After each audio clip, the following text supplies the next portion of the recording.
Joash was 7 years old when he began to reign, and he reigned 40 years in Jerusalem.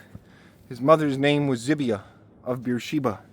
And Joash did what was right in the eyes of the Lord all the days of Jehoiada the priest. Jehoiada got him 2 wives, and he had sons and daughters. After this, Joash decided to restore the house of the Lord. He gathered the priests and the Levites and said to them, "Go out to the cities of Judah and gather from all Israel money to repair the house of your God from year to year, and see that you act quickly." But the Levites did not act quickly.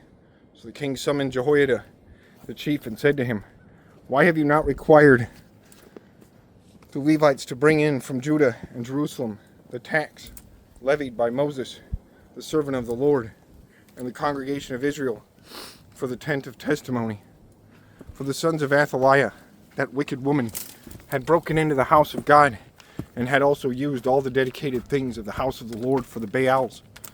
So the king commanded, and they made a chest and set it outside the gate of the house of the Lord. And proclamation was made throughout Judah and Jerusalem to bring in for the Lord the tax that Moses, the servant of God, laid on Israel in the wilderness. And all the princes and all the people rejoiced and brought their tax and dropped it into the chest until they brought to the king's officers by the Levites, and dropped it into the chest until they had finished. And whenever the chest was brought to the king's officers by the Levites, when they saw that there was much money in it, the king's secretary and the officer of the chief priest would come and empty the chest and take it and return it to its place. Thus they did day after day and collected money in abundance. And the king and Jehoiada gave it to those who had charge of the work of the house of the Lord, and they hired masons and carpenters to restore the house of the Lord, and also workers in iron and bronze to repair the house of the Lord. So those who were engaged in the work labored, and the repairing went forward in their hands. And they restored the house of God to its proper condition and strengthened it. And when they had finished, they brought the rest of the money before the king and Jehoiada, and with it were made utensils for the house of the Lord, both for the service and for the burnt offerings, and dishes for incense, and vessels of gold and silver. And they offered burnt offerings in the house of the Lord regularly all the days of Jehoiada. But Jehoiada grew old and full of days and died. He was 130 years old at his death, and they buried him in the city of David among the kings, because he had done good in Israel and toward God and his house. Now after the death of Jehoiada, the princes of Judah came and paid homage to the king. Then the king listened to them, and they abandoned the house of the Lord, the God of their fathers, and served the Ashram and the idols. And wrath came upon Judah and Jerusalem for this guilt of theirs. Yet he sent prophets among them to bring them back to the Lord. These testified against them, but they would not pay attention.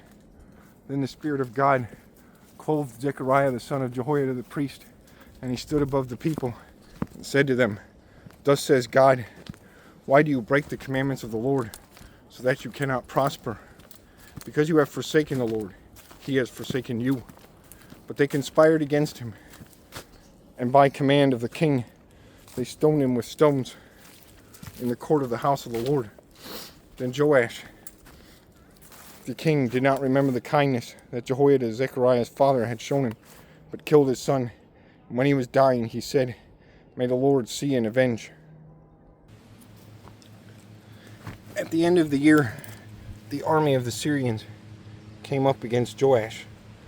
They came to Judah and Jerusalem, and destroyed all the princes of the people from among the people, and sent all their spoil to the king of Damascus. Though the army of the Syrians had come with few men, the Lord delivered them into their hand, a very great army.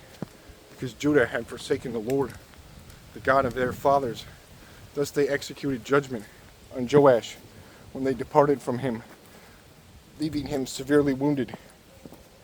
His servants conspired against him because of the blood of the son of Jehoiada the priest, and killed him on his bed. So he died, and they buried him in the city of David, but they did not bury him in the tombs of the kings.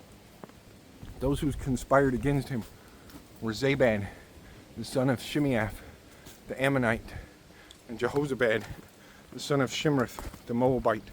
Accounts of his sons and of the many oracles against him, and of the rebuilding of the house of God, are written in the story of the book of the kings.